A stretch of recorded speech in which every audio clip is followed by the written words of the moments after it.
How do you become a successful fundraiser and raise lots of money for your client, making them so happy? Hi, my name is Kafui Dey, professional fundraiser and event host. And this video will show you how I've prepared to be a professional fundraiser, the opportunities I exploit to practice my profession, and how I go about setting my fee. How did I become a fundraiser? Well, almost by accident, because in the beginning, I was just a straight event host or MC.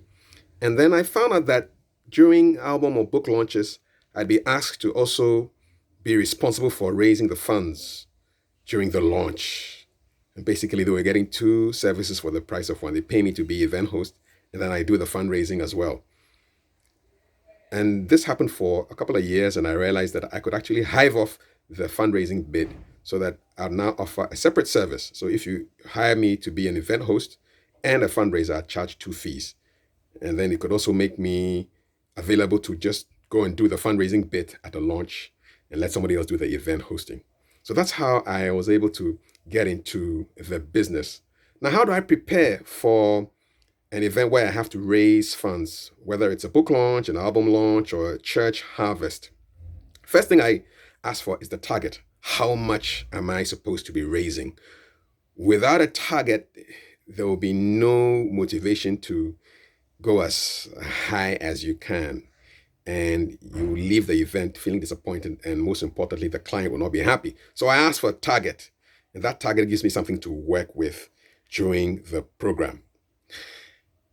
I also ask the client to be very, very careful about who they invite to come to the launch or the fundraiser, because the quality of guests directly impacts how much you will raise.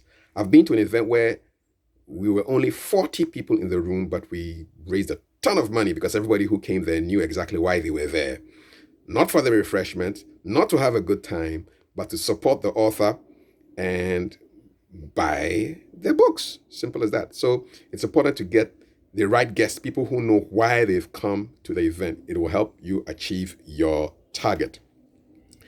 Another way I prepare for a fundraising gig is to be familiar with the product. So if it's a book, I get the book and I read it cover to cover. If it's an album, I will listen to the entire album.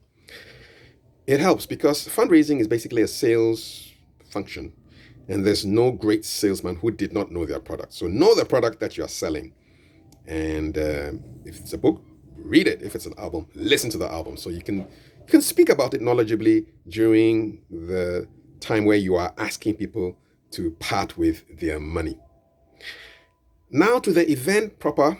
So when I get to the event, I basically confer with the event organizers, make sure everything is on point. We have people ready to take pledges for those who will not pay cash. There will be a bank account number for those who are writing checks, or a check name to be written, things like that, the administration bit of a fundraiser. And then we get to the business. I normally start with a monologue, 3 to 5 minutes, where it's just me talking about the book or the album. And that's why it's important for you to read it or listen to it, to give them an idea. I give them the ground rules, what they're supposed to do, what I'll take as a buying signal. So I tell them, don't raise your hand. If you raise your hand, it means you're buying. And I try to involve the audience as well. So I tell them, if you're not buying, you're clapping. So that if somebody gets a book or an album, there should be some interaction in the audience so that it's lively and not boring. So that's basically how I prepare and how I get about my business of fundraising. Now, how do I find opportunities to do my fundraising? Well, with books, it's all about relationships with publishers. So there's some publishers I've been working with for years now, and they basically let me know when a book is almost done and it's ready to be launched, so I can block the date, and then I can come to the fundraiser and raise the funds. With albums, it's managers or the musicians themselves. With church harvests, I find out from the harvest committee when they'll be doing their fundraisers, so I can make sure that I'm available, and then I can get all the details that I need to make the event a success. And now to the third part of my video, how I negotiate. Initially, I used to take a flat fee. Well, in the very beginning, I was basically fundraising for free because the fundraising was coming as an added service to MCing.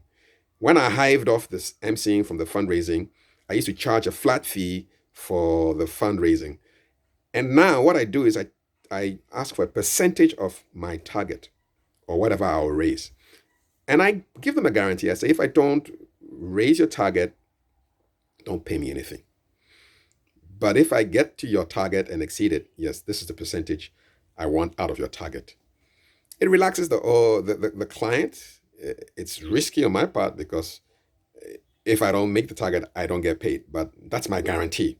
And clients seem to be happy with that. So I take a percentage of my target that I'm supposed to make. So in a nutshell, those are the elements that I wanted you to be aware of in this video.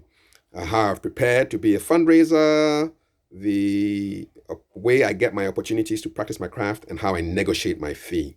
If you want more tips, send me an email, training@kafuiday.com, and I will respond to your email. Thank you very much for watching.